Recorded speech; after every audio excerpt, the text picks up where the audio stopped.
galera, boa noite. Meu nome é Paulo Tavares. Fala galera, Renato Tavares na área. É com muita satisfação que a gente dá início hoje aqui ao nosso podcast com o primeiro convidado oficial, né? Nosso parceiro aqui, Rafael, professor Rafael Felipe. Eu já tenho Enfim, eu quero apresentar ele aqui, né? Quais são os títulos dele? Ele é professor de História. Vamos tá empolgado. Formado em História pela UES, né? E professor de História e Atualidades. E eu tenho uma pergunta já polêmica para ele aqui, Rafael. Devido a toda essa falação que teve aí nos últimos anos, né? Nos últimos tempos, eu quero saber se você concorda que o Sport é o campeão de 87. O que tu acha, Rafael, dessa afirmação aí? Ou tu acha que o título é dividido? Como é que funciona aí essa história? Você como bom flamenguista. Eu acho que já começou o podcast com provocação barata. Ai. Então, muito prazer estar aqui, né, com o Paulo e com o Renatinho aqui. É um prazer enorme estar aqui com vocês. Queria saudar todos que estão nos assistindo, né, que vão nos assistir ainda. Então, é um prazer estar aqui. Muito, muito obrigado pelo convite, né? E vou começar respondendo a provocação, né? Porque eu acho que o Sport é campeão, né? Sim. Da Série B de 87, né?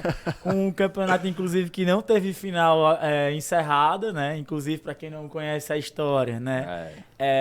Os pênaltis não foram encerrados e aí foram jogar a final, o quadrangular final, que não ocorreu, né? Mas isso aí a gente pode fazer uma discussão histórica sobre isso depois, explicando as nuances. Ainda bem que eu não sou torcedor do Sport, né? Enfim, mas eu sou apaixonado por Recife, apaixonado por Pernambuco.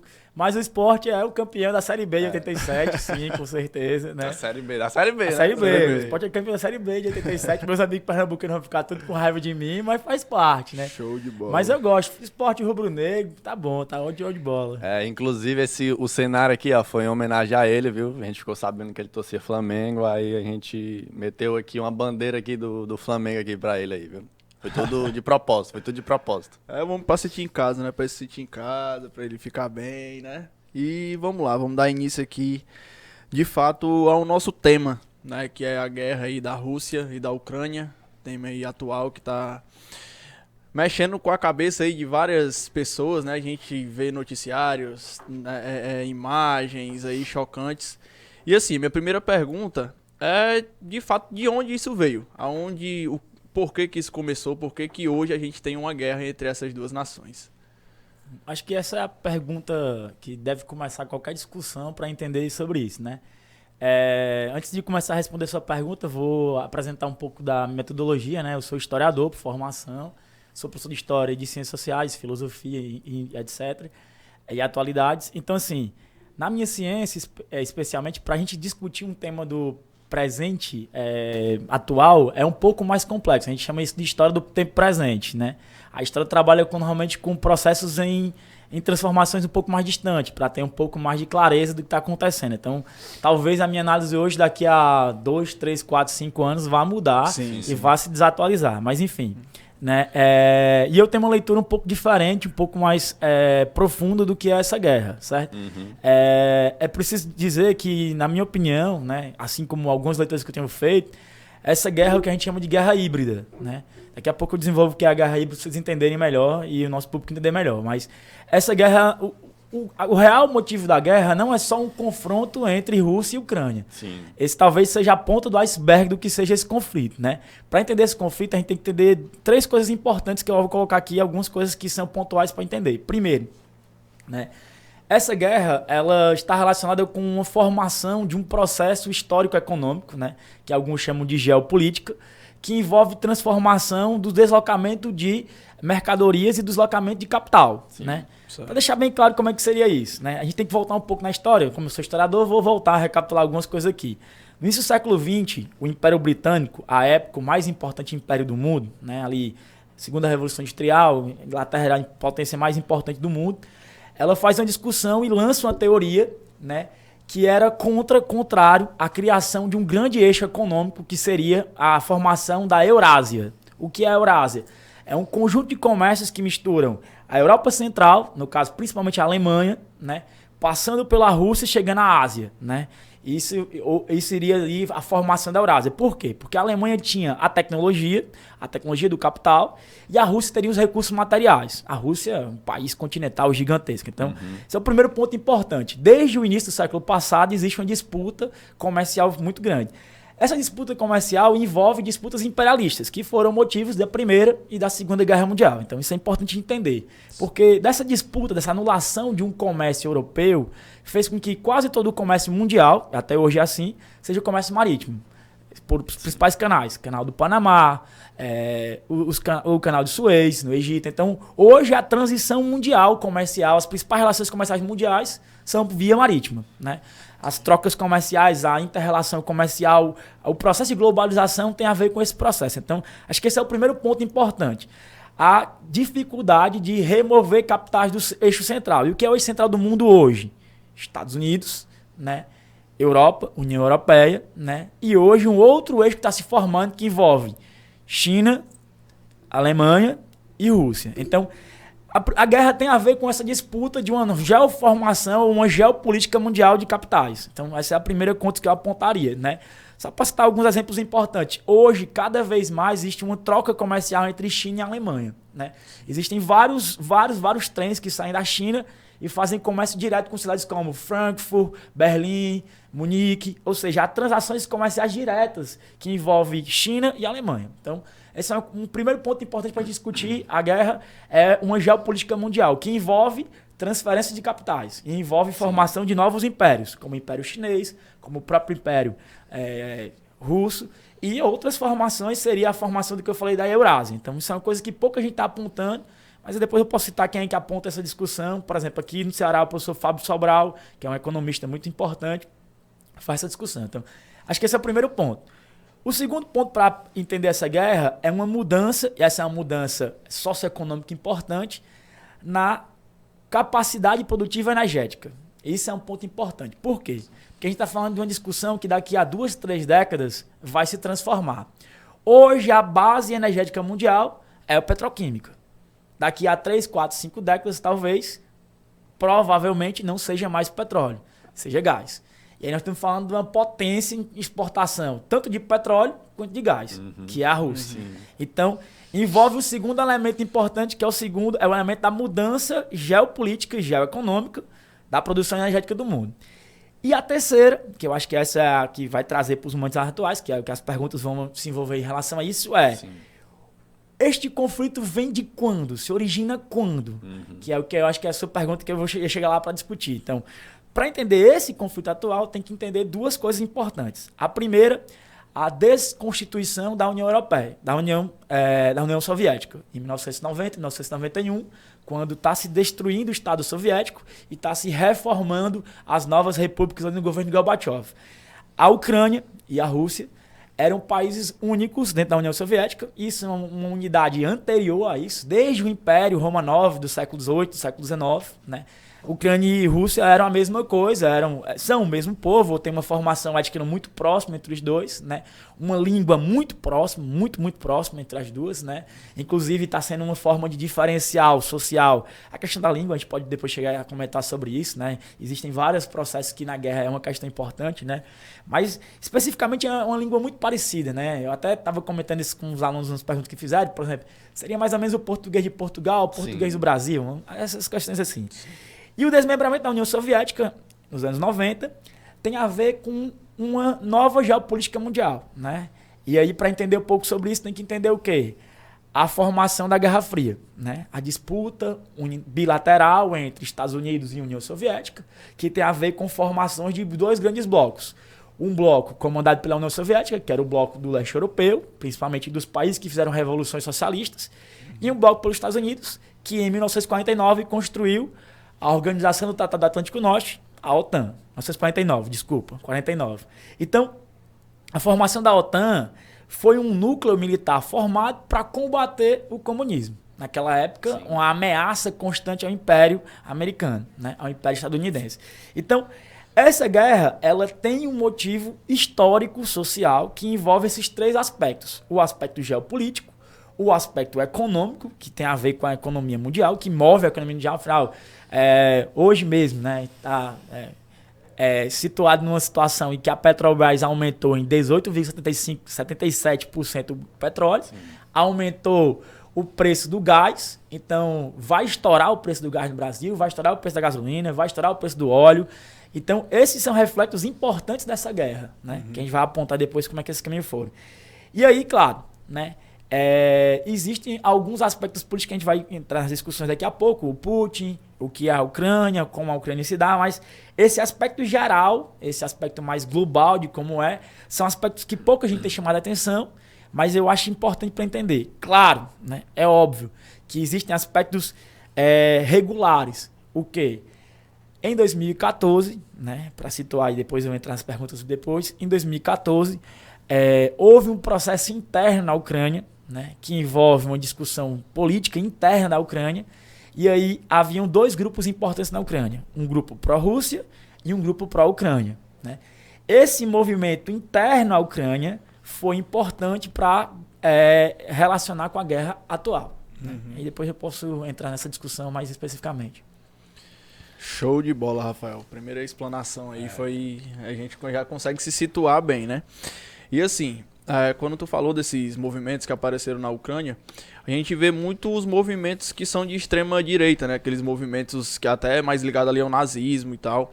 E esses movimentos, eles têm a ver de fato com o nazismo de Hitler, ou eles foram se reinventando e hoje eles chegaram a culminar de novo? Isso foi contemporâneo, ele veio do lado do nazismo, não morreu e até hoje ainda existe, ou eles meio que renasceu? Essa discussão especificamente de como são o perfil desse movimento, ela é uma discussão muito profunda para entender quais são as gênesis e as raízes desse movimento específico, né? Para citar um pouco melhor isso daí.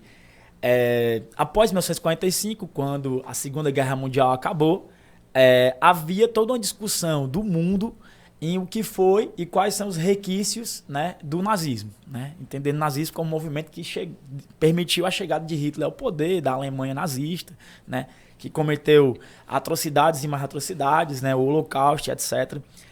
Então, surgem movimentos pelo mundo, né, até certo ponto, questionados por uma questão maior ou menor em algumas situações, que eram células de origem nazistas e de origem neonazistas, que é um movimento que assemelha-se em vários aspectos, como, por exemplo, o aspecto da questão racial, da questão da soberania branca, a questão da violência do Estado, da centralização do Estado, a questão do controle das pessoas, né? Por exemplo, para citar um caso bem específico agora da Ucrânia, para citar um caso atual, né?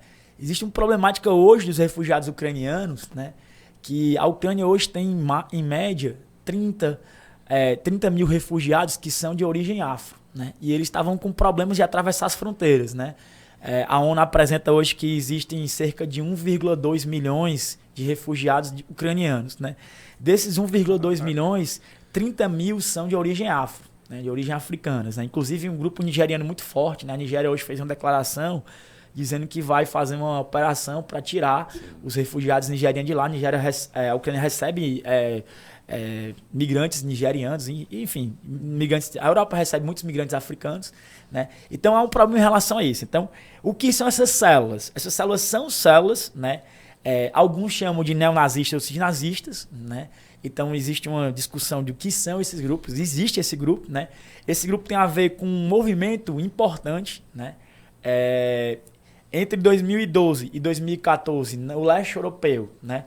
Hungria, né? O Orbán, por exemplo, tem esse movimento, mas outros movimentos na Europa, inclusive na Europa Central, na França, o movimento de extrema-direita cresceu, né? Na Espanha esse movimento cresceu nesse período, né? Na Itália esse movimento cresceu. Então, haviam movimentos que vinham da origem da direita ou da extrema-direita, né? Que recapitulavam aspectos nazistas ou aspectos fascistas, né? E na Ucrânia tem a ver com isso. Em 2014, há uma crise na Ucrânia, uma crise política, porque o governo de 2014 ucraniano é um governo pró-Rússia. Havia um movimento pró-Rússia, um governo aliado da Rússia, né? E aí há uma crise política, né? Há um golpe de Estado na Ucrânia. Esse golpe é alicerçado pelo Ocidente, né? Pelo Ocidente. E aí gesta-se ali vários núcleos, né? nazistas e neonazistas que vão ser importantes, né, para a culminância do governo Zelensky, né? Ele é um... Isso em 2014, né? A partir de 2014, começam ali primeiros grupos, né? E se envolve uma tática que eu falei um pouco antes, da chamada guerras híbridas, né? O que são guerras híbridas, né? Essa é uma tática que se iniciou nos Estados Unidos, né? Nos anos 2000. O exército americano percebeu que é preciso mobilizar, tensionar o país internamente. Sim. Isso tem a ver com a tática que inclusive foi usada no Brasil também, que é criar um inimigo sim, aqui no Brasil. Sim. Isso foi perceptível quando você coloca, por exemplo, a discussão do petismo, do antipetismo, do comunismo. O Brasil nunca teve ameaçado de um comunismo no Brasil. Aí, nos últimos anos, pelo menos, o movimento comunista não tem nem força no Brasil. Os partidos comunistas são partidos bem pequenos, né? Acho que o maior partido comunista brasileiro, o partido comunista mais forte, não tem uma expressão de massa gigante, né? Sim. O maior partido da esquerda brasileira é o PT, que anda longe de ser comunista. Mas, enfim, esse discurso da guerra híbrida é um discurso que tem a ver com o exército americano, com a estratégia americana. E isso é levado para essas tensões de criar um inimigo público, e esse inimigo público vem de uma discussão, muitas vezes moral, muitas vezes questionando a questão da corrupção, da questão do Estado. Isso implica em vários pontos da Europa, é o caso, por exemplo, da Ucrânia, né? Houve-se uma denúncia de corrupção, houve-se um desmascaramento do governo, um governo de fato corrupto, de fato pró-Rússia, e aí há uma rebelião social, um movimento social muito parecido com o que houve aqui em 2013 no Brasil, levantes sociais, toda uma contestação política muito clara, e isso vai culminar, né, em 2018 com a eleição do Zelensky, né, que é um advogado, ele é formado em Direito, mas nunca atuou como advogado, né, ele é formado em Direito pela Universidade de Kiev. E aí vem a discussão importante, porque ele virou um comediante, né? Sim. Ele virou um comediante nacional, um cara conhecido, programa conhecido, né? Ele seria, mal comparando, vou usar uma comparação que eu estou usando para facilitar a discussão, seria um Danilo Gentili ucraniano, né? Um cara que tem um respaldo, tem a mídia, tem um certo carisma, um apreço, representa uns setores mais conservadores da sociedade. Sim. E aí ele recebeu todo um aspecto, né? Se candidatou contra o presidente na época, né? Recebeu apoio massivo, inclusive de setores, né, que eram conservadores e de países pró-Europa, pró-União Europeia, pró-OTAN e Estados Unidos, né? Houve todo um apoio que cercou ele, e ele ganha a eleição com 73% mais ou menos dos votos, e ele ganha a eleição e assume. 73%. Né? Muito parecido com o quadro que foi aí do governo Bolsonaro, a eleição do Bolsonaro, apoio massivo e etc. Então, o perfil é muito parecido. Mas aqui foi mais apertadinho, né? Pelo menos aqui. Sim. Você tá falando outro contexto. Do sistema da guerra híbrida, né? Sim, muito parecido. Sim. Lembra bastante. É, verdade. Quando tu tava falando, a gente vem na nossa mente, né? Caralho, eu tô vivendo isso também. Eu já vi esse filme aqui, né? E quer fazer alguma pergunta? Vamos entrar naquelas perguntas lá, né? Que o pessoal mandou. Vou entrar aqui. E aí, professor, te chamo de professor ou de Rafael? Tu prefere? Rafael é melhor, Rafael, né? Em alguns momentos a gente vai fazer algumas perguntas. A gente vai perguntar algumas coisas que podem ser besta, mas para quem está assistindo ter a noção do que a gente está falando, né? A gente vai pedir explicações do que é isso, do que é aquilo, entendeu? Sim, que é para o pessoal ter noção. Perfeito. Porque nem todo mundo que está assistindo sabe o que é tudo, né? Sim. Tipo, inclusive a umas gente, siglas, né? isso. Inclusive a gente também não sabe o que é tudo. A gente está aqui para aprender também. Siglas, né? OTAN, o que é a OTAN, o que é a União Soviética, enfim, o que foi, né? Pronto, em relação a isso, eu acho que a gente já pode entrar aqui numa pergunta, né, que o Emanuel Lucas fez lá no nosso Instagram. Ele perguntou: parte da culpa dessa guerra podemos atribuir aos Estados Unidos? Certamente. É sempre bom entender que guerra, ela tem dois lados, né? Sim. Eu acho que existe uma preocupação da mídia em geral, né, em construir um lado muito maniqueísta da guerra, né? Em dizer assim, a culpa é o bem e o mal, né? É o bem e o mal, né? Essa guerra especificamente, ela é uma guerra de disputa geopolítica, né? Então, claro, é óbvio que existe um interesse dos Estados Unidos. Qual o interesse é nesse, né? Há um interesse claro dos Estados Unidos, né, em ter domínio da Europa, em abafar a importância da segunda maior potência militar do mundo, né? Então, assim, de fato, a Rússia é uma adversária importante para os Estados Unidos, porque o domínio militar é também o domínio político, né? A Rússia tem a segunda maior potência militar do mundo. Então, de fato, não tem como você não entender que há uma intervenção americana lá. A própria ideia de a Ucrânia participar da OTAN requer isso, né? Porque, já entrando na discussão que você deve perguntar depois, né, algumas siglas, né? O que é a OTAN? Para deixar claro como isso é importante, tem a ver com os Estados Unidos. A OTAN é uma organização militar, né, que foi criada em 1949, né, em meio à Guerra Fria, onde havia uma tensão de o que a gente chama de corrida armamentista. Né? Estados Unidos projetava bombas, né, após as bombas de Hiroshima e Nagasaki. Logo após, a Rússia começa a desenvolver um projeto nuclear, de desenvolver suas bombas, né? E aí, nesse contexto, né, de duas potências se desenvolvendo militarmente, se desenvolvendo economicamente, há todo um processo de discussão de formação de quê? De blocos, né? E aí os Estados Unidos lança a OTAN, Organização do Tratado do Atlântico Norte, que era um grupo militar, né, em 49, para armar países aliados dos Estados Unidos para combater a União Soviética, para combater o avanço do comunismo. Então a OTAN foi criada para isso. Aí é que vem a pergunta. Se a União Soviética se dissolveu em 91, né? Se a Guerra Fria acabou, alguns dizem 89 com a queda do Muro de Berlim, 91, por que a OTAN ainda existe? Né? Sim. Se foi para combater uma coisa que não existe mais, né? Essa é a questão. Se não tem mais, o inimigo, não tem mais o adversário, por que eu vou existir lá? Para atender os interesses imperialistas, conquistadores dos Estados Unidos. Né? A OTAN, ela cumpre esse papel de ser um braço armado dos Estados Unidos, né? Inclusive os acordos, né? Isso é deixar bem claro, né? Essa é uma justificativa do Putin, né? Isso é importante de falar isso. Os acordos feitos pela União Soviética em sua dissolução, Mikhail Gorbachev e o governo americano era: nós vamos dissolver a União Soviética, e nós não vamos ter o avanço da OTAN para os países ex-membros da União Soviética, né? Sim. E aí a OTAN... ali dos dois lados, né? Isso. Sim. A OTAN, quando... 91, quando acaba a União Soviética, na verdade ela começa a avançar nesses países. Que país seria esse? Polônia é um país que hoje faz parte da OTAN. Hungria é um país que faz parte. Letônia. Ou seja, os países que faziam parte da União Soviética, que outrora eram membros de um outro bloco armado, que era o Pacto de Varsóvia, que era o bloco soviético, eles passaram a fazer parte da OTAN. E qual é o problema disso? Né? O problema disso é o seguinte: a OTAN, ela arma militarmente os países. Tem bases nucleares, bases militares, tem exércitos transnacionais, né? Então isso é importante, né? Por exemplo, existem milhares de soldados americanos espalhados pela Europa, né? Armas, tecnologias, né? Navios, submarinos e etc., que estão na Europa e são de bases militares da OTAN. Então, de fato, o Putin ele vê amedrontado por esse risco, né? Isso ele não tirou do nada. Existe, de fato, um risco para ele. Não aqui justificando a discussão dele, existe, de fato, um risco a ele. E aí vem a questão, né? O que ele faz, a resposta dele é essa. A gente pode discutir se é ou não é, o que é. Mas existe uma ameaça, sim.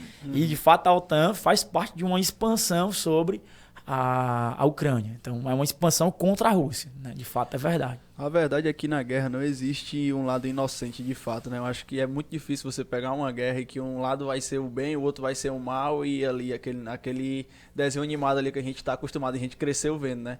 E eu acho que a nossa sociedade, ela tem uma dificuldade de enxergar isso. Uma visão crítica em cima daquilo, a gente sempre tem que escolher alguém para torcer, né? Aquela ideia, e outro pra gente odiar. E acaba que a gente não conseguindo fazer essa discussão. E eu acho que isso que a gente está trazendo aqui é muito massa por causa dessa questão, né? Da gente trazer luz aí. Eu acho que boa culpa disso se dá pelas mídias, né? Que é apresentado, né? Pela grande mídia, que normalmente ela apresenta como sendo o bem e o mal, né? Digamos assim. Pelo que está sendo apresentado hoje, claro, obviamente, eu não estou aqui justificando, dizendo que é certo, né? Obviamente está morrendo muita gente lá, morre muita gente inocente, muito civil. Mas tem todo um contexto por trás, né? Que não é simplesmente uma invasão. A Rússia não resolveu invadir a Ucrânia porque quer tomar a Ucrânia, simplesmente, né?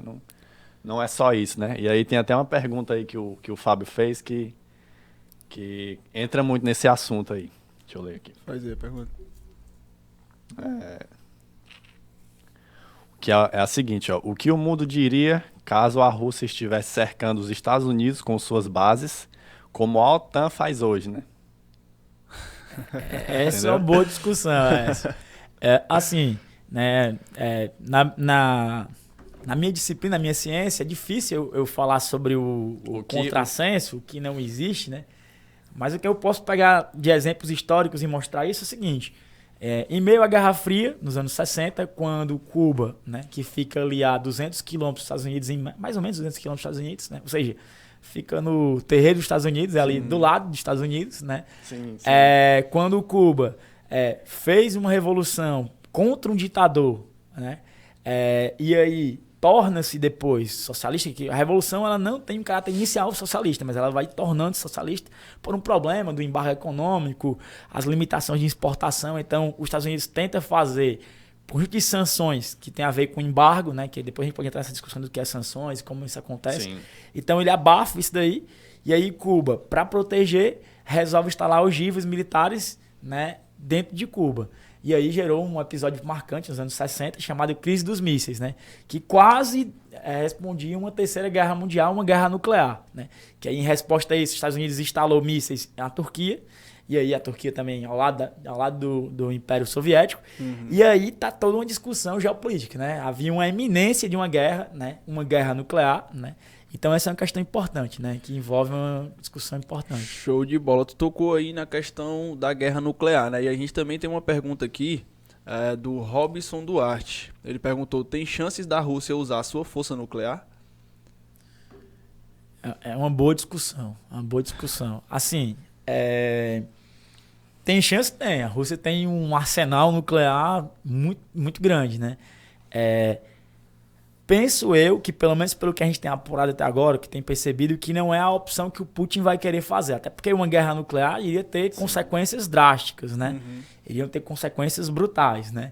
Então, assim, isso é uma questão importante, né? Inclusive, né, tem uma questão marcante sobre a Ucrânia, né, que tem a ver com a questão nuclear, que é o incidente, o caso de Chernobyl, né? Sim. E agora, para quem não sabe, né, houve um incêndio em uma das bases nucleares ucranianas, e aí foi associado com Chernobyl, mas existe um problema, né? Porque assim, existe toda uma questão em relação a essa guerra, como ela está sendo reproduzida, qual é o perfil, qual é a propaganda, depois até é confuso a gente entender, porque, por exemplo, por que tanta gente está aliado com uma perspectiva de abafar a Rússia, né? Junto no mesmo canto, tá a ONU, tá a FIFA, o COI, né? Todo mundo tá junto para combater a Rússia, né? Eles já vazaram da Copa, né? Não disputam mais não, né? A Rússia foi proibida da Copa, os times russos foram eliminados da UEFA, né? Então, assim, né? Existe uma discussão que a gente tem que esclarecer sobre essas coisas, que são contraditórias, né?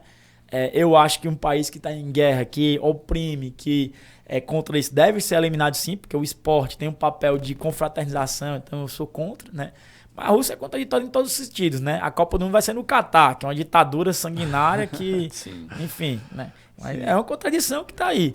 A Arábia Saudita está bombardeando o Iêmen, né? E ninguém comenta sobre isso, né? Então, assim, algumas coisas são contraditórias. Os Estados Unidos atacou, passou mais de uma década no Iraque, no Afeganistão, e não foi expulso de nenhuma guerra, de nenhuma Copa. Então, assim, são coisas que são contraditórias nesse discurso, né? Tem que entender o que é cada uma das coisas, porque, assim, não existe o benzinho nem o mal. O Putin também não é nem inocente. O Putin é autoritário, um déspota, é um cara extremamente abusivo, tá há quase 2 décadas no poder da Rússia. Então, assim, são interesses divergentes que estão em disputa. Há um interesse dos Estados Unidos de se perpetuar como o poder mais importante do imperialismo, e o Putin de dominar um país que, na visão do Putin, é um país que aplica ali o que a gente chama de nacionalismo russo, né? Que era parte da Rússia, era parte da União Soviética. Então o Putin tem essa perspectiva. Ao que parece, a estratégia do Putin não vai ser dominar e manter tropas lá, porque isso teria um desgaste profundo. Então isso é uma coisa importante. Então, assim, a ameaça de ter uma invasão de uma guerra nuclear, há uma ameaça, porque de fato envolve isso daí. Mas ao que parece, não existe uma tentativa imediata de ter um derramamento de sangue maior, né? Alguns especialistas falam que a Rússia tinha uma estratégia de dominação e conquista rápida, né? Hoje a gente está no 15º dia, então a gente já vê que isso já não foi tão rápido assim. Sim. Mas a Rússia já avança em vários setores. Por exemplo, hoje dominou hoje eu digo agora recentemente, dominou várias regiões do Mar Negro, várias regiões do Báltico, já domina regiões importantes, né? Hoje já relacionou com um corredor que leva água potável para a Crimeia. Então, toda uma região global que envolve uma discussão na Ucrânia já está ali, já toda de dominação russa. As principais cidades já foram bombardeadas, já tem um controle da Rússia. Então, assim, há um cerco que está sendo construído em Kiev. Há quanto tempo vai resistir? A população da Ucrânia é resistente, né? Os ucranianos são resistentes, né? Sim, então, tem existe muito vídeo aí rolando da galera, pô... A galera corajosa. Mas na tua opinião, tu acha o que vai acontecer? Qual vai ser o desfecho? Tipo, a Rússia não. Tu falou que acha que a Rússia não vai se estender e vai tomar e vai manter as tropas lá, né? O que tu acha que pode acontecer então? O que eu entendo é o seguinte: a Rússia tem uma perspectiva, né? O que acontece? A situação russa é uma situação problemática, né? Porque hoje a Rússia sofre várias sanções do mundo, né? Sim, esse é outro assunto sanções também. Da União Europeia, sanções dos Estados Unidos, sanções em geral, né? Pegar um exemplo do futebol, que a gente gosta de futebol, né? Sim. A Inglaterra, que é um país que recebe muito dinheiro russo, né? Sim, o Abramovich dinheiro, já... né? O Abramovich vai ter que vender o Chelsea. Vai ser obrigado a vender o Chelsea, né? Um negócio que dá muito lucro para ele. Ele comprou por 70 milhões de libras e pretende vender entre 2 e 4 bilhões de libras. Então, assim, existe toda uma discussão aí que né? Então, a Inglaterra ganha muito dinheiro do russo, né? Os chamados oligarcas, que são os bilionários russos ligados ao gás, ao petróleo. O Abramovich é um desses caras.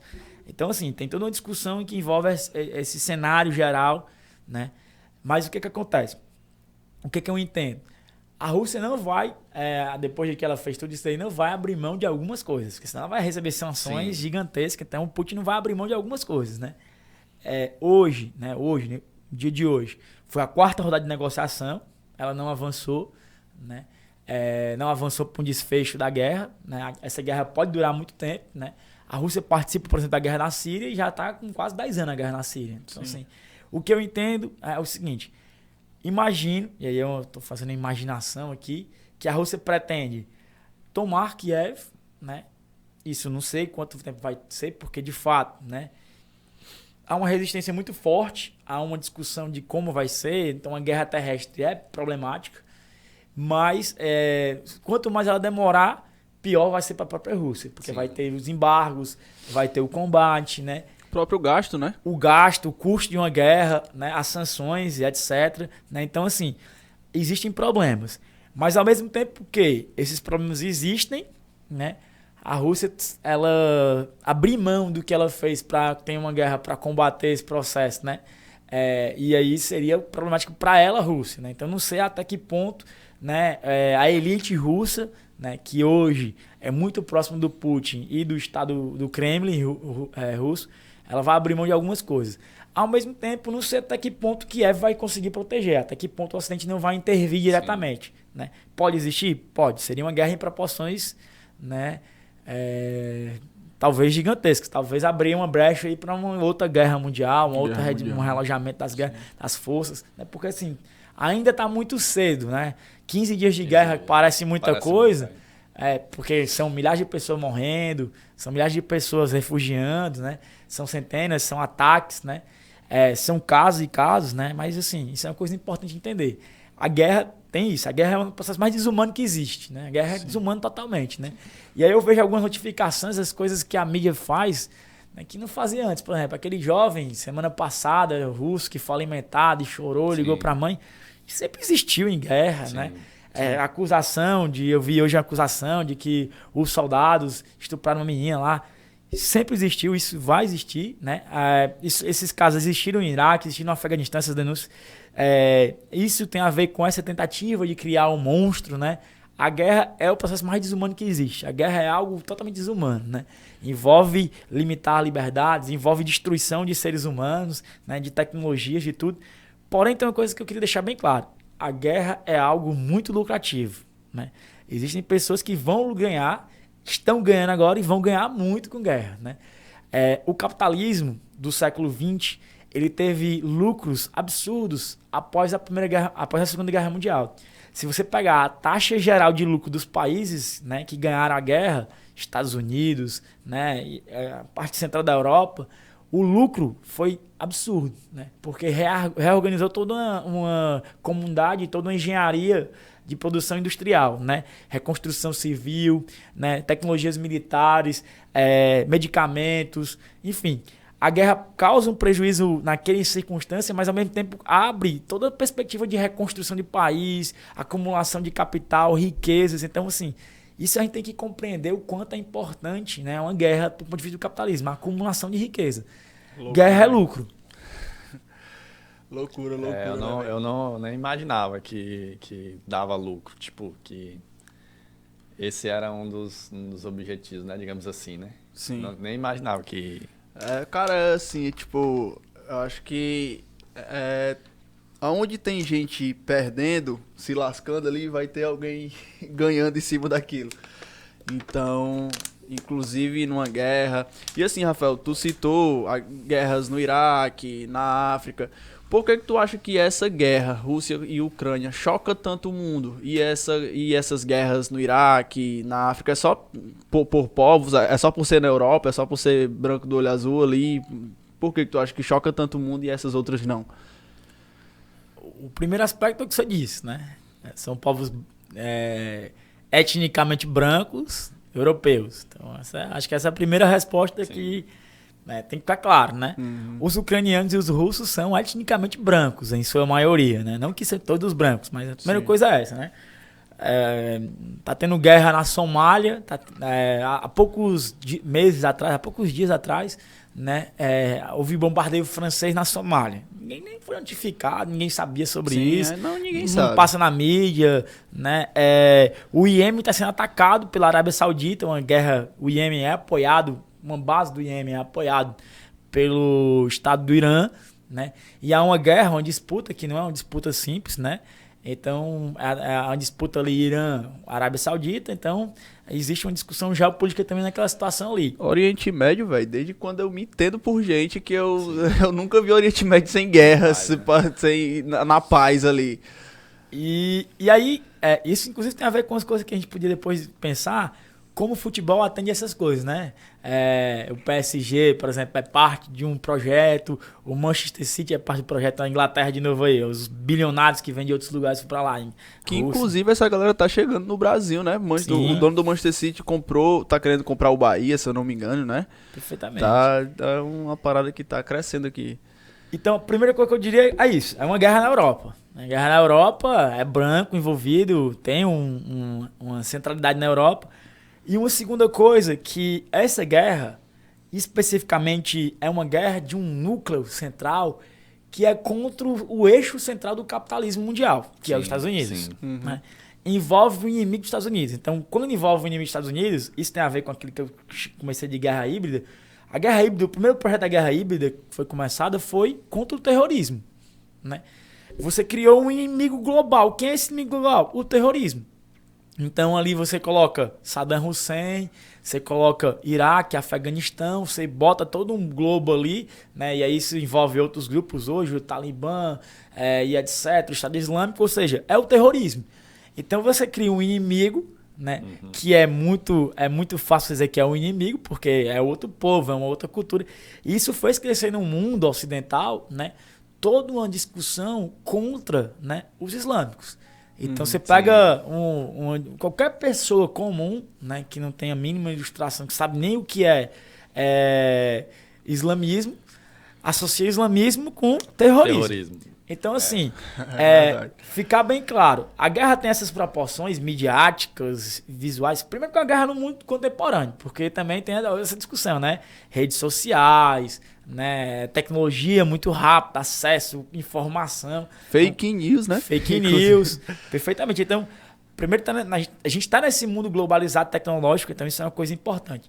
E segundo, porque é na Europa, né? Na Europa envolve 2 países europeus, né? Então, assim, de fato... Aí eu vejo umas coisas que são meio loucas, meio sem noção. Desde a Segunda Guerra Mundial não havia guerra na Europa. Isso é tudo mentira, né? A galera que fala isso não sabe nada de história. Pode falar. Pode falar. Porra nenhuma. História. Porra nenhuma de história. Porque, meu irmão, O que houve no século XX, né? E não faz muito tempo assim, não. Há 25 anos atrás, foram várias guerras civis. Posso citar aqui o Kosovo, pode citar aqui o Azerbaijão, o Cazaquistão. Ou seja, na Europa, né? Houveram vários conflitos na Macedônia, na Sérvia, a construção da Sérvia, a desconstrução da Sérvia, Montenegro. Ou seja, esse discurso que existe hoje, esse discurso meio apelativo, né, é um discurso, né? Sim. Dentro da própria Europa houveram guerras importantes, conflitos, né? Então, assim, a preocupação tem a ver com isso. A saída do eixo central do capitalismo, do imperialismo europeu, do imperialismo americano, e essa discussão aí. Show de bola. Escolhe aí uma boa. Eu vou ver uma pergunta aqui, deixa eu ver. Eu vi uma aqui. Pronto, essa daqui, muito boa.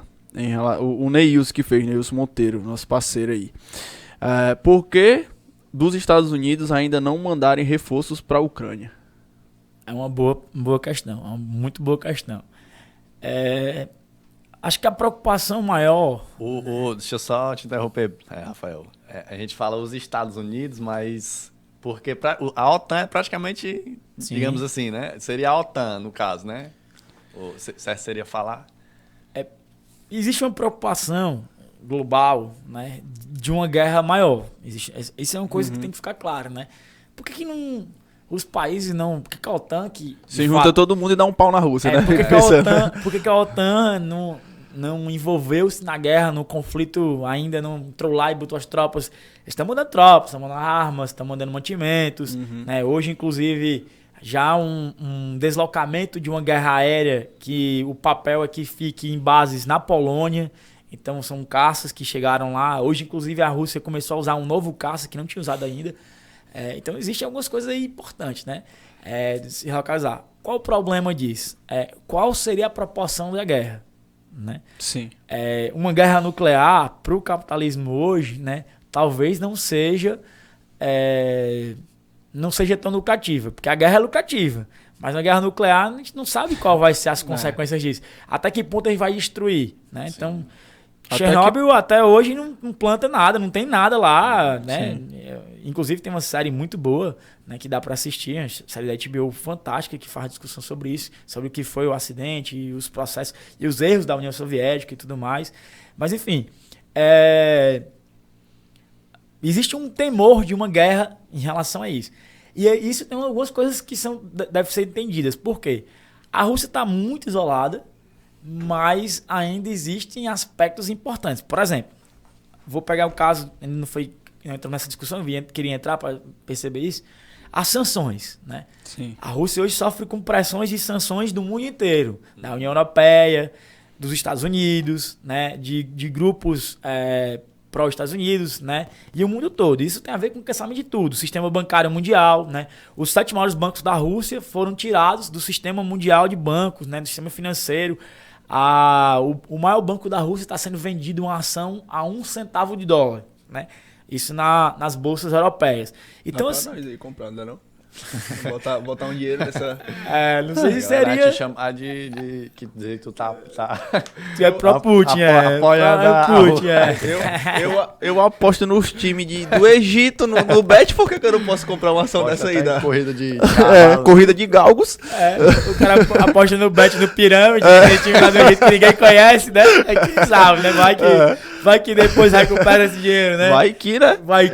Rafael, eu vou aproveitar e vou entrar logo nesse assunto que tu começou. Aqui tem uma pergunta do Fábio Show também, ó. Eu vi um vídeo que mostra que o Putin já se preparou economicamente para a situação, para as sanções, né? É verdade, ele acumulando dinheiro e tal. Ele, né, a Rússia está preparada para as sanções, né? Existem duas coisas aí. Primeiro, sim, de fato é verdade que existe todo um processo. O Putin fez algumas deliberações importantes, por exemplo. Ele já chegou a afirmar que se houver retaliação de bens russos em outros países, né, dinheiro e etc., os investidores que estão na Rússia, que existem investidores de outros países na Rússia, vão perder seus bens lá da Rússia também. Sim. Inclusive agora, os bancos russos que têm capital, dólares europeus e dos Estados Unidos, o investidor não pode retirar esses dólares para uma contenção interna da Rússia. Então, de fato, existe já... Ele já se precaveu de algumas coisas, já se articulou nessas coisas, então isso é real, né? O que vai ser decisivo desse processo é até que ponto isso vai ser decisivo. Porque, assim, existem algumas coisas importantes para entender, né? Hoje a Europa depende da Rússia em vários aspectos. Por exemplo, gás, né? Sim. A Rússia vende 40% do gás para a Europa, né?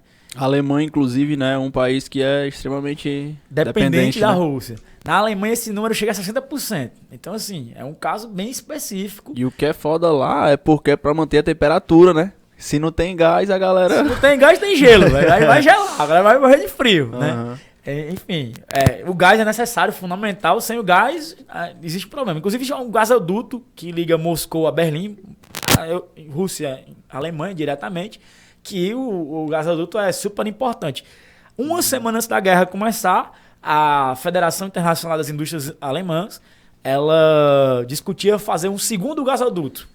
Por que o segundo gasoduto? Porque ia aumentar a oferta de gás para a Alemanha e iria baratear o preço da produção industrial alemã. Ou seja, lucro. É isso que eu disse no começo da minha fala, lá no começo, desse nova geopolítica que envolve a Eurásia, etc. Ou seja, envolve uma discussão muito maior do que uma discussão, assim, Rússia, Ucrânia. É uma guerra de proporções amplas. Então, essa é a questão. De fato, assim, as sanções foram várias, né? Qual o objetivo das sanções? A gente tem que pegar os exemplos que aconteceram na história.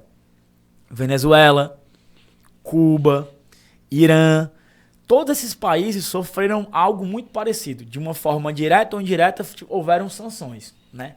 Direta ou indiretamente. As sanções foram sanções, né, de embargos. É o caso de Cuba, que sofre embargo desde 59, né? Houve embargo, então são 6, 7 décadas quase. Então, assim, envolve toda a discussão. Então, assim, existe um problema. Qual é o problema? A Rússia não é esses países, né? Existe um grande intelectual chamado Cláudio Clades que diz que a Rússia é um império em construção. A Rússia não seria um país imperialista ainda, né? A gente tem que discutir se é ou não é, mas ele tem essa discussão. Pronto, só te interromper. O que seria o que um país deve ter para se tornar um império, para ser considerado um império? Boa. Vou só terminar esse raciocínio, aí eu entro nessa discussão do imperialismo, que é um império, né? Então, o Cláudio Castro define que a Rússia é um império em construção, né? Um império em construção. Então, assim, essa ideia de império em construção é porque a Rússia está se consolidando como um projeto.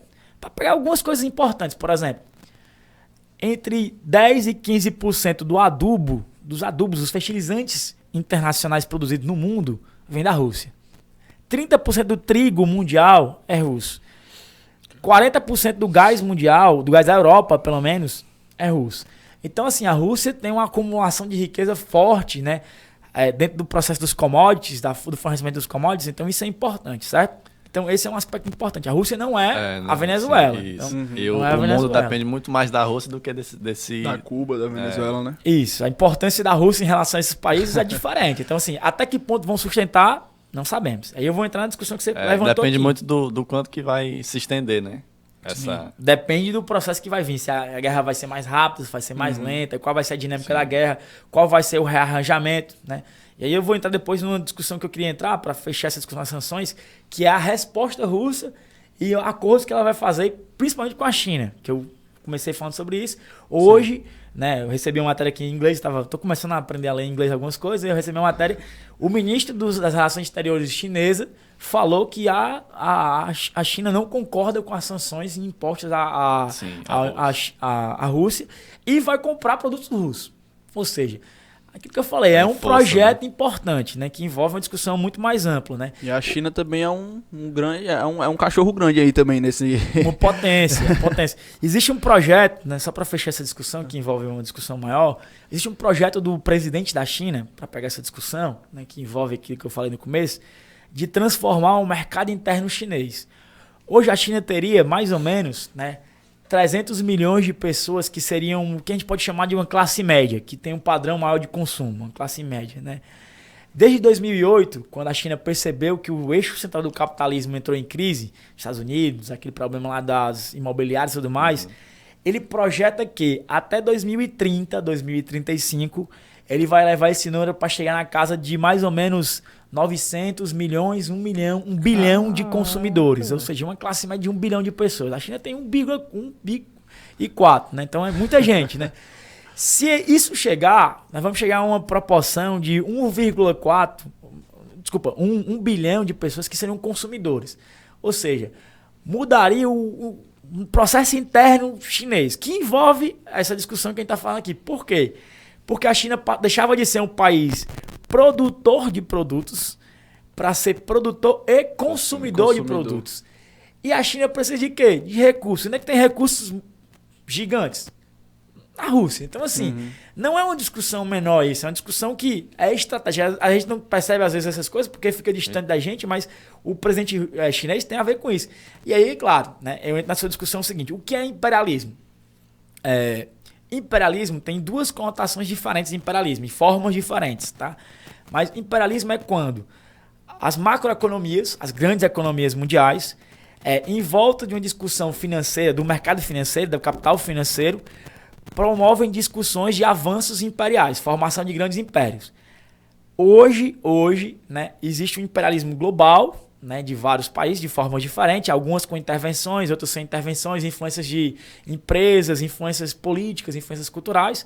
E os Estados Unidos faz muito bem isso aí, né, imposições, às vezes ocupando, às vezes sem precisar ocupar, né? Então existe essa discussão do imperialismo, certo? Claro, o imperialismo hoje ele é diferente do que foi o imperialismo no século XIX, em que os países iam lá, dominavam a África, dominavam a Ásia, invadia, conquistava, fazia aquela discussão todinha no século XIX, então tem isso. Por que a Rússia, ela é por causa um império em construção, né? Porque a Rússia ainda não é uma potência nem em forma expressiva de seus números total, né?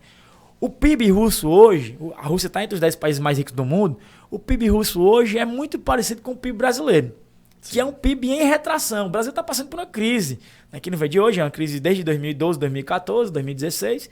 Então o Brasil, com uma economia em crise, ainda tem um PIB muito parecido, muito próximo com o PIB russo. Então assim, a Rússia seria um império em construção, porque ela tem tecnologia, tem recursos e tem uma força militar incomparável, né? Então, por isso que o Cláudio Castro define como um império em construção. Não está consolidado ainda. É possível se consolidar? É um projeto futuro? Talvez. Talvez se esse bloco eurasiano se consolidar, talvez haja uma mudança na geopolítica mundial e a Rússia torne-se, sei lá, a maior potência do mundo, ou uma das maiores potências junto com a China. Isso é uma coisa do futuro, hein? Não tem como eu prever aqui uma coisa que eu estou discutindo aqui que está distante ainda. Mas o que eu estou querendo dizer é o seguinte: a guerra em si, ela é uma guerra, né, muito maior do que a disputa de um país, que é o maior país continental na Europa, a Ucrânia. Então a Ucrânia tem uma importância geopolítica gigantesca para isso. Tem a discussão dos mares, dos recursos naturais, tem a discussão das saídas para os mares que não são gelados, como na Rússia. Então envolve uma discussão, por isso que eu digo, a guerra, a curto prazo, ela encurta capital, mas a longo prazo dá lucro. A Rússia vai dominar os recursos. Então, assim, é uma disputa de potências que querem disputar comércio, mercado e etc. Eu tenho uma pergunta. Tu falou que a Polônia faz parte da OTAN, né? Isso. E qual outro país mais? Hungria, que era da União Soviética, né? Isso. E por que tu acha que a Rússia ela não teve essa mesma atitude quando esses países tentaram entrar? Por que só agora com a Ucrânia? Boa. O caso da Polônia é um caso bem curioso, o caso da Polônia, porque assim, a Polônia fez parte da União Soviética numa discussão que houve um acordo entre a Alemanha e a Rússia para dividir a Polônia, né? Que ficou conhecido lá na Segunda Guerra Mundial como o Pacto Germânico Soviético. Metade da Polônia fazia parte da dominação do Império, né, nazista, metade ficava com a União Soviética. Então existia todo esse processo lá da divisão e tudo mais. Então assim, já existe uma discussão do que é a Polônia, né? E Polônia e Hungria foram dois países extremamente resistentes à dominação soviética. Nos anos 50, no auge do stalinismo soviético, foram países que fizeram revoluções contra o stalinismo, né?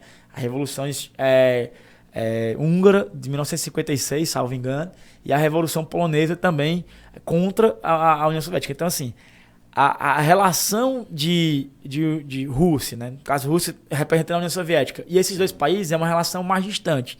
A Ucrânia é colada à Rússia, é vizinho, é um país vizinho.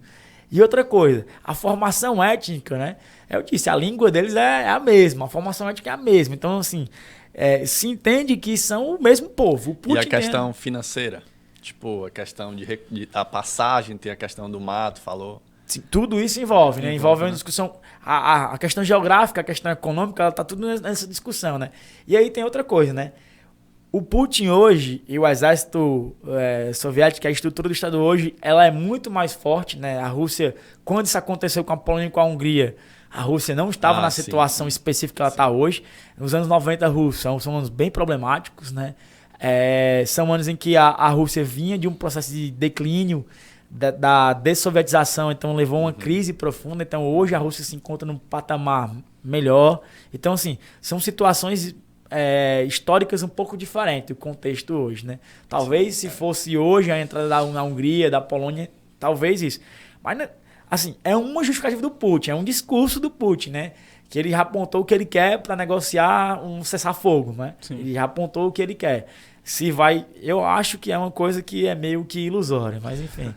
É negociação. Como eu disse, na Síria ele negocia há 10 anos e a Síria continua a guerra, né? Ele negocia. Caraca, Vamos entrar nas perguntas aí. Mais perguntas aqui pra... Deixa eu selecionar aqui outra. Perguntar uma aqui em relação ao Brasil, né? Vi muita gente perguntando... Em relação ao Brasil, deixa eu ver. Pronto.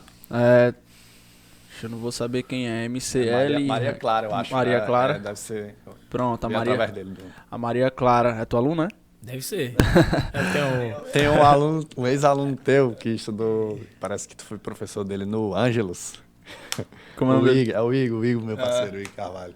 Ele falou, gente boa.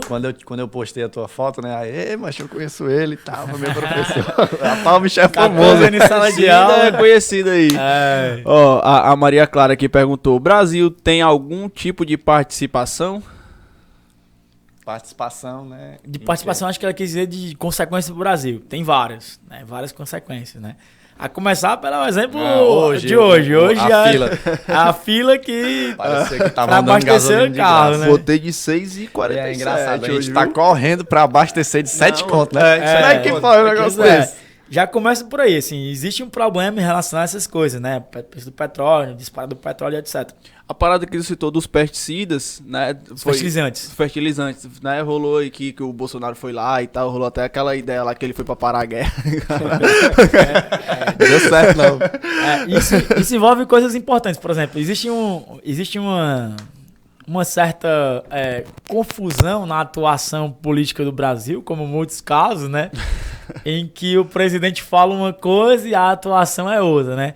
Ele falou que não era contra a guerra, que os países têm lá de fazer a guerra. Ele fez lá um meio campo com o Putin. Ele teve lá recentemente na Rússia, né? Disseram que construiu até fake news, que ele solucionou uma paz, não sei o quê. Saudou soldados soviéticos, né? Soldado soviético, foi lá, fez uma... Enfim. Bugou a cabeça do... enfim, a galera teve que... O cara vai saudar um soldado comunista, enfim. Coisas, contradições da vida pública. E aí, assim, existem várias implicações pro Brasil. Primeiro, essa questão dos fertilizantes, que eu vou já desenvolver ela, mas outras implicações. O Brasil... No Conselho da ONU fez voltou a favor das sanções, né? A partir de seus diplomatas voltou a favor das sanções, né? Que foram impostas da Rússia de forma bem autoritária, várias coisas importantes, várias imposições, várias coisas que têm que ser discutidas, né? E ao mesmo tempo o Brasil depende da compra de fertilizantes, né? E não é uma coisa tão fácil você resolver assim. Eu vi hoje uma jornalista no UOL. Ela é até especialista nessa área de comércio exterior, ela dizendo assim, não é fácil você compra de um país e você vai lá comprar de outro, porque não é assim que funciona. E o Brasil hoje, ele importa 20% dos fertilizantes, que são fundamentais para o agronegócio brasileiro, que é uma das bases desse governo atual, o agronegócio. Então, assim, não é eu vou trocar a Rússia por outro país, que não é assim tão fácil que você faz assim. São países que fornecem, são relações de contratos, então tem toda uma discussão aí importante, né? E uma das respostas desse governo, que é uma resposta para mim absurda, né, foi a votação, né, que está acontecendo agora, de avanço sobre terras de origem indígena, terras nativas, né, de povos nativos. Então, assim, isso é um absurdo total, né? Os povos indígenas já sofrem com ataques violentos, né? Há pouco tempo atrás a gente viu os descasos com os povos Yanomami na Amazônia. Então, assim, as consequências do Brasil podem ser consequências de impactos econômicos mesmo, além do petróleo, do preço dos combustíveis, da inflação que deve crescer não só no Brasil, mas no mundo, né? A Europa hoje está na casa dos 6% de inflação. Isso não está dado que vai controlar não, porque tem toda uma discussão aí de recursos que podem aumentar o preço, disparar o preço de produtos, de alimentos. Então, como eu disse, o trigo, 30% do trigo mundial vem da Rússia. Então, o trigo é uma base de alimentação de vários países. Quem é que não come pão francês, né? Então, o trigo vai disparar. Então, existe todo um problema aí econômico mundial em relação a isso. E o Brasil está dentro desse processo, né? Quais as consequências a longo prazo? Por isso que eu estou dizendo, é importante a gente deixar aberto, porque a gente não sabe qual vai ser. Sim. A curto prazo dá para perceber. Aumento dos produtos e aumento do petróleo no Brasil vai aumentar a inflação. Tu acha que quanto mais se estender essa guerra, né? Os preços tipos vão disparar? Ou tu acha que... O que tu acha? O que tu acha que pode acontecer? No caso do Brasil? No caso do Brasil, no nosso caso. Eu acho que existe um fator no Brasil que vai fazer com que a inflação não dispare. Esse fator chama-se eleição. Se o governo quiser uma reeleição, se o governo quiser barrar uma oposição crescente, né? Tendo visto que o Bolsonaro já não está mais com o perfil social que ele tinha quando ganhou a eleição, quando tomou posse. Hoje a popularidade do Bolsonaro é diferente do que ele tinha quando o capital político, como a gente chama, que ele tinha quando assumiu em 2019, não é o mesmo hoje. Então, assim, se ele quer ter uma reeleição, se ele quer permanecer no poder, acho muito difícil ele permitir que a inflação cresça. E existe mecanismo do Estado para controlar isso aí, as taxações, o controle, existem vários mecanismos que são importantes, tá? Então, assim, eu penso que não é a melhor alternativa para esse governo, deixar a inflação galopar. Se a inflação galopar, acabou, né? Aí acho difícil eles conseguir a reeleição. É a última pá de cal. Bate no bolso do cara. O cara começa a ver a gasolina R$9, o gás de cozinha R$150. Caralho. É só você olhar para recentemente que o povo já estava usando álcool para cozinhar. Então, assim, e a pauperização do Brasil é acentuada. Na nossa vez de ser adulto é guerra, gás a 150 conto, pandemia. Tu é doido. É isso, Ainda bem né? que eu não vendi a minha bike. Vou voltar a comprar é o jeito. Tá lá em casa, mano, a bike. Ah, É. Pronto. Aí tá doido, feito. Eu vou agora me policiar pra acordar mais cedo e vir de bike. Aí. Trabalho. Eu vou fazer a mesma coisa. É doido, né, mano? Show de bola o papo, viu, Rafael? Acho que a gente aqui deu pra esclarecer muitas coisas, né? Pra nós aqui, eu acho que pra quem vai assistir. E também sair desse papo é bom, ruim, certo, errado. E assim, eu acho que deu pra perceber que é muito mais do que uma guerra Rússia e Ucrânia, né? É algo de dimensão aí que não tem nem como a gente ter uma noção só nesses noticiários mais convencionais, né? A gente abre ali a página e lê um pouquinho, não tem como. Acho que você trouxe aqui uma visão em que vai ser muito difícil as pessoas acharem em outro canto uma visão tão completa foi bem, dessa forma que o Rafael fez aqui. Né? Eu acho que é isso. Né? Por mim, a gente... por mim, não, né? Tipo, a gente teria papo aqui pra 2, 3 horas e é uma aula, realmente é uma aula. Foi um prazer. De novo aqui, eu agradeço por ter aceitado. Espero que eu volte pra falar sobre 87. Vamos fazer um podcast só sobre 87. Vamos falar sobre 87, vamos mostrar os documentos. Vamos falar isso daí, vamos falar sobre a Libertadores de 2021. Eu acho que essa parte aí não é muito interessante, não. Eu acho que essa parte aí a gente pode pular. Acho mais legal a Libertadores, que foi a maior virada histórica, Libertadores 2019. 2019, né? Foi bonito, foi bonito. Mas o Flamengo tá bem, mano. Esses últimos 4 meses. Claro, os últimos 4 meses. Vamos evoluir, rapaz. Vamos evoluir. Vice, cada mês foi um vice-campeonato nos últimos 4 meses. Vamos evoluir devagarzinho, vamos evoluir. Calma que o Paulo Souza vai resolver o problema ali. Ele disse que o maior ídolo dele no Flamengo é o Renato Gaúcho. Ele já me falou que ele falou nos bastidores ali. Foi. Renato Gaúcho é papo pro próximo podcast, viu, Renato Gaúcho. É demais. Vai ser citado aqui. Pois é isso, Tony, né? Falei com o homem aí. Tá, ainda tá ainda? Encerrou? Show de bola. Eu acho que Rafael quiser falar mais alguma coisa no final, tiver mais alguma explanação pra fazer, pra gente encerrar. Não, certo? só para encerrar, eu queria colocar de novo, né, a importância de entender que não existe o bonzinho e o malzinho, né? Acho que essa é uma coisa que tem que ser discutida, né? Existem interesses, né? Tanto o interesse autocrático do Putin quanto o interesse de uma compreensão muito global do que é isso, né? A guerra é um confronto militar, político, econômico, social, então é isso, né? E dizer que todo apoio à população de ambos os países, né? Principalmente da Ucrânia, né? Que são os que mais sofrem, né? Sim. A guerra é o processo mais desumano que existe, então não tem como pensar a guerra sem pensar a desumanidade, né? Os refugiados e etc. Então a solidariedade a esse povo, né? Mas entender que além de um conflito bélico, existe todo um interesse por trás disso que a gente tem que desconstruir e não entender de forma tão simples as coisas. As coisas nunca são tão simples, né? Existem interesses mais profundos e mais densos sobre essas coisas, né? É claro, né? Não deu para responder tudo, mas fica aí a reflexão. É importante ter reflexão sobre esses temas, né? Talvez daqui a alguns meses a gente tenha outras leituras que a gente vai complementar. A informação, ela chega muito rápido, mas a gente tem que maturar muitas coisas, tem que pensar com mais calma, ver o que é, o que errou, o que acertou, né? E isso é a análise ela é sempre assim, ela muda, né? E a minha ciência, ela muda ainda mais, ela é muito rápida, e ela vai mudando com as informações que vão vindo, né? Hoje a gente tem muita informação, mas tem que ter um pouco de calma, de paciência, e é isso. Eu queria agradecer a vocês pelo convite, dizer que foi um prazer, e dizer que o Flamengo é o campeão, né? De 87. E mais que isso, né? É o maior campeão brasileiro, né? Sem fax, né? Sem fax. Porque assim, o Palmeiras, aqueles campeão ali do fax ali, o Santos, aqueles fax ali, é complicado. Mas o maior campeão brasileiro. Nós vamos trazer ele um dia só pra falar a história do futebol aqui. Vamos trazer. Mas assim, mas aí é nichado, né? Tudo vai ser o Flamengo. A gente tem que trazer outro historiador aqui que não seja o Flamengo também, fica um do lado do outro aí. Não, a gente vai fazer uma discussão aqui sobre futebol. Futebol e política, fazer uma resenha sobre futebol e política. Dá pra fazer uma resenha massa. Vamos fazer uma discussão importante, mas enfim, a paixão pelo Flamengo é nítida, né? É isso aí, clubismo na veia. E deixa tuas redes sociais aí, Rafael, pra galera. Ah, sim. O Instagram é RafaFla_AL.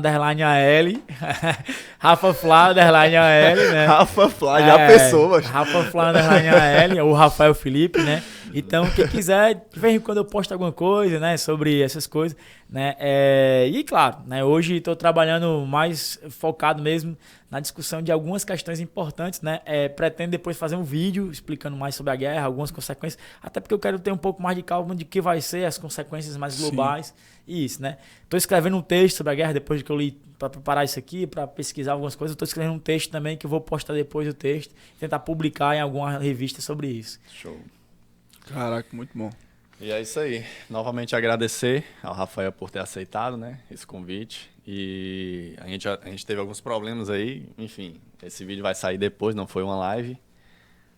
Mas eu acredito que a gente conseguiu passar muita informação. O objetivo do vídeo era esse, a gente dar uma esclarecida no contexto, né, do que está acontecendo. E eu acho que eu gostei muito e show, tu é doido aqui, foi uma aula, foi bom demais. E já pedi pra galera aí seguir nosso canal, né? Isso, a gente tem que se acostumar a falar mas tem que pedir seguidor, é porque nós somos... Se inscrevam no canal. Deixa o like, comentário. Deixa o like. Mas é isso aí, as redes sociais aqui, né? Estilo Livre _ Podcast, não é isso? Instagram, YouTube, Estilo Livre _ Podcast, o YouTube, né? Estilo Livre Podcast, o nosso canal. E o meu Instagram é Renato _Tavares 97. O teu? O meu é PV Tavares. Só. Certo, sigam lá que a gente sempre tá postando coisas aqui sobre podcast. E aqui, esse foi só o nosso primeiro convidado. O Rafael vai voltar mais vezes, vamos trazer ele aqui para falar sobre a história do futebol, outras coisas aqui. Ele vai ter que me convencer desse título aí. Mas não é contabilizado não esse título aí do Flamengo, né? Pelo Flamengo A taça tá onde? Ah, tá, é. Hã? A taça tá onde? A Quem foi controvérsia. que jogou a Libertadores de 88? Outro problema. Outro problema. É isso aí, galera. Então, vamos deixar aí esse assunto pro próximo vídeo. Senão a gente vai se estender por mais uma hora. Muito obrigado aí a todos que marcaram presença aqui no nosso canal. E obrigado mais uma vez ao Rafael. E é isso, Show. tamo E junto. semana que vem já tem convidado Já confirmado. tem convidado. Falamos de futebol, né, pra caramba. E semana que vem é futebol na veia. É isso aí, Valdir Papel, viu? Valdir Papel. Valdir Papel confirmado, quinta-feira que vem. E se tudo der certo, sem problema nenhum, vai ser ao vivo. Não, Quem mas quiser não promete participar. não, não promete não. Não, tem que botar logo o pé na porta e já era. Aí, ó. Mas foi vacilo nosso. Os Mas, alunos enfim. do Rafael aí, tudinho, e eu Doido- assisti a doido gente. pra fazer pergunta. Não é? É isso, mas tamo aí, galera. Valeu. Obrigadão, Aí. galera.